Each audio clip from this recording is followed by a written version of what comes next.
যে কোনো রকমের সুখ, হ্যাপিনেসটাকে আমরা আমাদের লাইফে একটা পার্মানেন্ট সলিউশন মনে করি, রাইট? বাট আমরা সবচাইতে ভুল এই ব্যাপারটাতে। সুখ অ্যাকচুয়ালি দুঃখের কারণ। মানে যত বেশি সুখকে তুমি অ্যাট্রাক্ট করতে চাইবে লাইফে, তত বেশি না তোমাকে দুঃখ ঘিরে ধরবে। তো আমি তো বলবো যে তুমি যদি এটা তোমার মনের মধ্যে চলতে থাকে যে আমি প্রচণ্ড দুঃখী, ছোটোবেলার থেকে আমাকে অনেক রকমের দুঃখী প্যাটার্নস দেওয়া হয়েছে,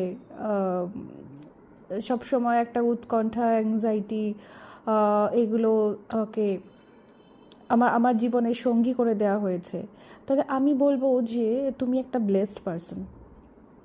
কারণ এই দুঃখগুলো না এলে তুমি কখনোই আগে যেতে পারবে না। তুমি কখনোই যে এক্সট্রিম যে পিস, যেটাকে আমরা সাধনার মাধ্যমে এই মুহূর্তে এক্সপ্লোর করে চলছি, সেটাকে তুমি কখনোই এক্সপ্লোর করতে পারতে না। এই যে তুমি সাধনায় বসলে তোমার মধ্যে যে প্রবলেমগুলো রয়েছে, যেই কারণে তুমি দুঃখ পাও, দেখবে তার সলিউশনগুলো বেরিয়ে যায়, তুমি গাইডেন্স পাও। তো বুঝতেই পারছো যে আমরা যেটাকে সুখ মনে করি সেটা অ্যাকচুয়ালি দুঃখে একটা ডিফারেন্ট ভার্সন, এবং সেটা টেম্পোরারি। এই জন্য বলছি যে যে কোনো দুঃখে এনার্জিকে না নিজের বন্ধু মনে করো, তাকে ফিল করো, দুঃখটাকে রিলিজ করো,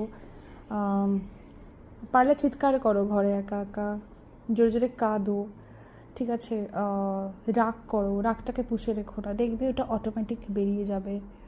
আর যে তোমাকে বোঝার না, সে তোমাকে বুঝবে।